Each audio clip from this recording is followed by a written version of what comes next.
May 24th, 1941. The Denmark Strait. The water temperature is 28 degrees Fahrenheit, just below freezing. If you fall in, the shock alone will kill you in 2 minutes. Ted Briggs, Bob Tilburn, Bill Dundas. 3 men, just 3. They're clinging to a piece of wreckage, shivering uncontrollably, watching the gray horizon. Minutes ago, they were standing on the deck of the most powerful warship in the world. They were surrounded by 1,415 of their shipmates. They were the crew of the HMS Hood, the mighty Hood, the pride of the Royal Navy, the ship that represented the very soul of the British Empire. And now the Hood is gone, vaporized. It took 20 years to build the legend of the Hood. It took the German battleship Bismarck exactly 3 minutes to destroy it. To understand this disaster, you have to understand the ships. This wasn't just a battle between metal, it was a battle between eras. In the blue corner, the HMS Hood. Launched in 1918, she was beautiful, she was fast, she was the celebrity of the seas. But she was flawed. She was a battle cruiser, not a battleship. That meant she traded armor for speed. Her deck armor was dangerously thin. She was a glass cannon. In the red corner, the Bismarck. Launched in 1939, she was the ultimate killing machine of Nazi Germany. Wider, more stable, heavily armored, and crucially, she had the most advanced optical rangefinders in the world. While the British were aiming with their eyes and calculations, the Germans were aiming with precision engineering. May 1st, 1941, the Bismarck attempts to break out into the Atlantic to strangle Britain's supply lines. The Royal Navy sends their champion to stop her. Vice Admiral Lancelot Holland, commanding the Hood, knew his ship's weakness.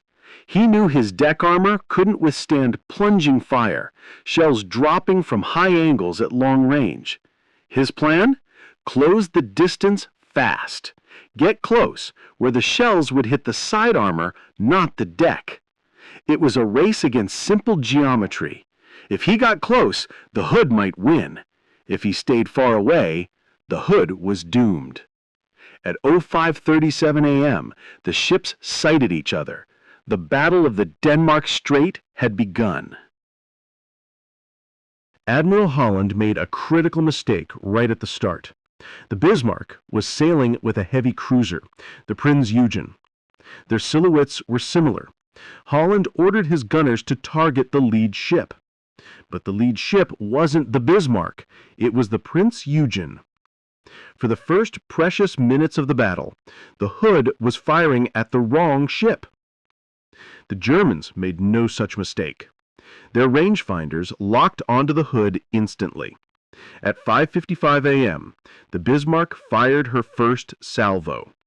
The shells missed, but they were close. They bracketed the Hood. The German gunnery officer corrected his aim. Down 400, left 2. On the Hood, Ted Briggs, one of the future survivors, was a signal boy on the bridge. He watched the German shells coming in. He later said they sounded like tearing canvas, a ripping noise in the sky. Admiral Holland was desperate to turn. He needed to bring his rear guns to bear. At 5:59 a.m., he ordered a turn to port. It was the right maneuver, but it happened 60 seconds too late. Salvo number 5. The Bismarck fired. The shells flew 14 kilometers. The trajectory was a high arc, plunging fire, exactly what Holland feared. One 15-inch shell, weighing as much as a small car, struck the Hood between the mainmast and the rear funnel. It didn't explode on impact. It punched through the thin deck armor like a needle through fabric, deep into the bowels of the ship. straight into the 4-inch ammunition magazine. The explosion that followed defies description. The magazine detonated. The blast was so violent it broke the ship's back instantly. The bow rose out of the water. The stern snapped off.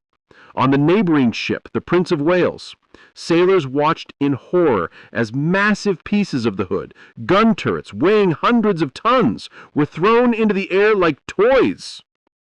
In the water, Ted Briggs was pulled under by the suction. He struggled, lungs burning, fighting the darkness. He popped to the surface just in time to see the bow of the Hood standing vertical in the water. He saw the forward gun turret fire one last defiant shot, triggered by an electrical short, as it went under. And then, silence. 3 minutes. That's all it took. 1,415 men died. The Bismarck turned away, slightly damaged, but victorious. The legend was dead. News of the Hood's destruction hit London like a physical blow. It wasn't just a tactical loss. It was a psychological catastrophe. For the British public, the Hood was invincible. If the Hood could die in 3 minutes, could Britain survive? Winston Churchill didn't mourn, he raged. He issued a command that would become legend. 3 words that mobilized the entire Royal Navy: sink the Bismarck. Every available warship in the Atlantic was ordered to drop what they were doing and hunt down the killer. Battleships escorting convoys abandoned their charges. Cruisers in the Mediterranean turned around. Within hours, 42 warships were closing the net. It was the largest naval manhunt in human history. But the Bismarck was wounded. A shell from the Prince of Wales had hit her fuel tank. She was leaking oil. She was taking on water. Admiral Lutyens, commanding the Bismarck, made a choice. He couldn't continue the raid. He had to run for safety. He set a course for the port of Brest in occupied France. If he could reach the umbrella of German Luftwaffe air cover, he would be safe. The British had a problem. The Bismarck was faster than the ships chasing her. Unless they could slow her down, she would escape. They needed a miracle. And the only miracle available was a squadron of obsolete, fabric-covered biplanes. Meet the Fairy Swordfish. The pilots called them string bags. They were slow. They were ugly. They had open cockpits where the pilot froze in the wind. They flew at 100 miles per hour, slower than a modern car on a highway. Against the Bismarck, a ship bristling with hundreds of anti-aircraft guns, sending these planes was suicidal. But they were the last card the British had to play. On the night of May 26th, 15 swordfish launched from the HMS Royal. They flew into a storm. The clouds were so thick they could barely see the water. When they found the Bismarck, they dove. This should have been a massacre. The Bismarck's anti-aircraft guns were designed to track modern, fast fighters. But the swordfish were flying too slowly. The German fire control computers couldn't calculate the lead for targets moving that slow. The shells were exploding harmlessly in front of the planes. One torpedo hit the armor belt and did nothing. Another hit the midship. Nothing. But the third torpedo, guided by luck or fate or the ghosts of the Hood, struck the stern. It jammed the Bismarck's rudder 12 degrees to port. The most powerful battleship in the world, a triumph of German engineering, was crippled by a biplane made of canvas and wood. The Bismarck could no longer steer. She began to steam in a large, helpless circle. She wasn't heading to France anymore. She was heading straight back into the jaws of the British fleet. Admiral Lichens knew it was over. That night he radioed Berlin. "Ship unmaneuverable. We will fight to the last shell. Long live the Führer." The crew of the Bismarck wrote goodbye letters to their families. The mood shifted from triumph to doom. They waited for the sunrise, and with the sun came the executioners. Morning, May 27th. The Bismarck was alone, dragging her broken rudder. On the horizon, the British battleships King George V and Rodney appeared. They didn't want a duel, they wanted an execution. At 8:47 a.m., the Rodney opened fire. The Bismarck fired back, but without steering, her aim was erratic. The British shells hammered her. One shell destroyed the Bismarck's forward control post. Most of the senior officers were killed instantly. Another shell destroyed the main turrets. Within 30 minutes, the Bismarck was a burning wreck. But her engines were still running. Her flag was still flying.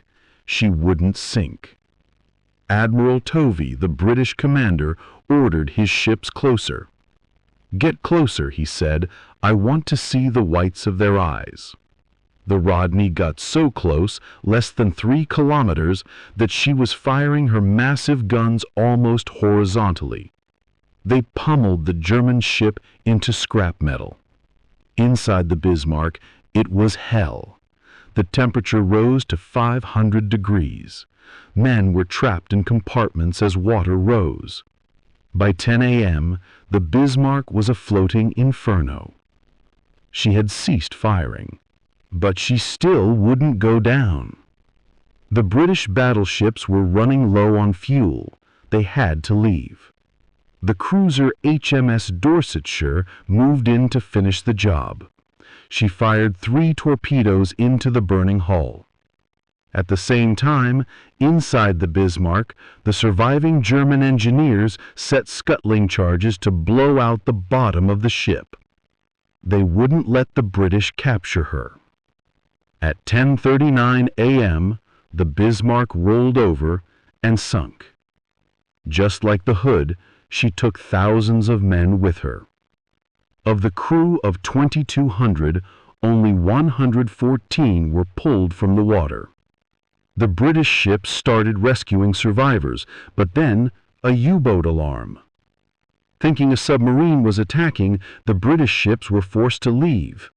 Hundreds of German sailors were left screaming in the water as their rescuers sailed away.